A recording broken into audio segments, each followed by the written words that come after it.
بسم اللہ الرحمن الرحیم۔ یہ خاندانی اختلافات اور ان کا حل، اس کی یہ تیسری ویڈیو ہے۔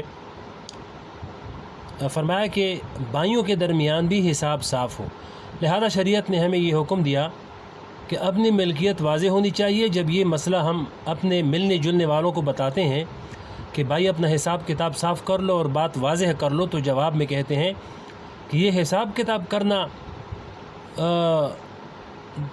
دوئی اور غیریت کی بات ہے، لیکن یعنی یہ برا سمجھا جاتا ہے۔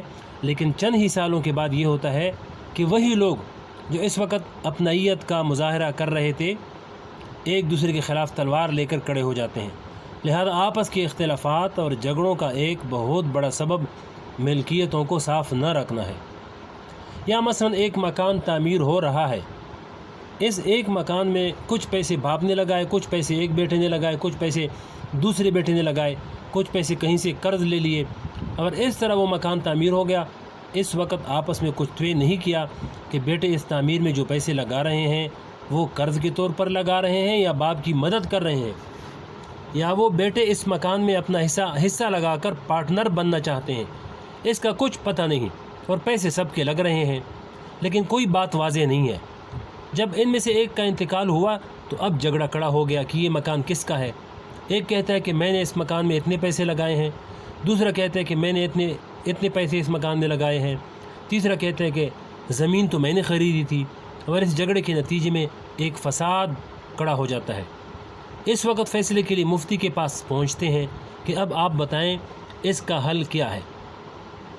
ایسے وقت میں فیصلہ کرتے وقت بعض اوقات ناانصافی ہو جاتی ہے، لہذا یہ مسئلہ اچھی طرح سمجھ لینا چاہیے کہ شریعت کا قاعدہ یہ ہے کہ اگر باپ کے کاروبار میں بیٹا کام کر رہا ہے اور بات واضح ہوئی نہیں کہ وہ بیٹا کس حیثیت میں کام کر رہا ہے، آیا وہ باپ کا شریک ہے یا باپ کا ملازم ہے، تو اگر بیٹا ساری عمر بھی اس طرح کام کرتا رہے تو یہ سمجھا جائے گا کہ اس نے للہ فی اللہ باپ کی مدد کی ہے، کاروبار میں اس کا کچھ حصہ نہیں ہے۔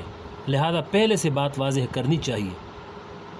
اور اگر وضاحت کرتے ہوئے تقسیم کا معاملہ کرنا ہے تو تقسیم کرنے کے لیے بھی شریعت نے طریقہ بتایا ہے کہ تقسیم کرنے کا صحیح طریقہ کیا ہے۔ محض یہ کہہ دینے سے نہیں ہوتا کہ میں نے تو اپنا مکان بیوی کے نام کر دیا تھا، یعنی اس کے نام مکان رجسٹری کرا دیا تھا۔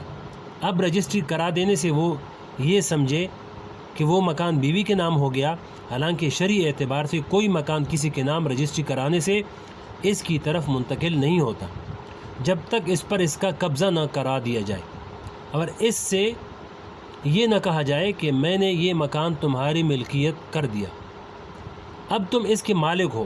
اس کے بغیر دوسرے کی ملکیت اس پر نہیں آتی۔ تمام مسائل کا حل، شریعت پر عمل۔ ان سارے مسائل کا آج لوگوں کو علم نہیں، یعنی ان سارے مسائل کا آج لوگوں کو علم نہیں۔ اس کا نتیجہ یہ ہے کہ علل ٹپ یعنی معاملہ چل رہا ہے، یعنی ایسے بے تک کا معاملہ چل رہا ہے، اور اس کے نتیجے میں لڑائی جھگڑے ہو رہے ہیں، فتنہ اور فساد پھیل رہا ہے، اور معاشرے میں بگاڑ پیدا ہو رہا ہے، آپس میں مقدمہ بازیاں چل رہی ہیں۔ اگر آج لوگ شریعت پر ٹھیک عمل کر لیں تو آدھے سے زیادہ مقدمات تو خود بخود ختم ہو جائیں۔ یہ خرابیاں اور جھگڑے تو ان لوگوں کے معاملات میں ہیں جن کی نیت خراب نہیں ہے۔ وہ لوگ جان بوجھ کر دوسروں کا مال دبانا نہیں چاہتے، البتہ جہالت کی وجہ سے انہوں نے ایسا طریقہ اختیار کیا کہ اس کے نتیجے میں لڑائی جھگڑا کھڑا ہو گیا۔ لیکن جو لوگ بددیانت ہیں، جن کی نیت ہی خراب ہے، جو دوسروں کا مال ہڑپ کرنا چاہتے ہیں، ان کا تو کچھ ٹھکانہ ہی نہیں۔ اب خلاصہ یہ ہے کہ بہرحال یہ بہت بڑا فساد ہے جو آج ہمارے معاشرے میں پھیلا ہوا ہے۔ اس مسئلے کو خود بھی اچھی طرح سمجھنا چاہیے، اور اپنے تمام ملنے جلنے والوں اور رشتہ داروں کو یہ مسئلہ بتانا چاہیے کہ ایک مرتبہ حساب کتاب صاف کر لیں اور پھر آپس میں محبت کے ساتھ معاملات کریں، لیکن حساب صاف ہونا چاہیے اور ہر بات واضح ہونی چاہیے، کوئی بات مبہم اور شکوک و شبہات میں نہ رہے۔ اللہ تعالیٰ اپنے فضل و کرم سے ہم سب کو ان پر عمل کرنے کی توفیق عطا فرمائے۔ آگے خاندانی اختلافات کا 5واں سبب اور ان کا حل ہے، تو انشاءاللہ اگلے ویڈیو میں اس کو سنائیں گے۔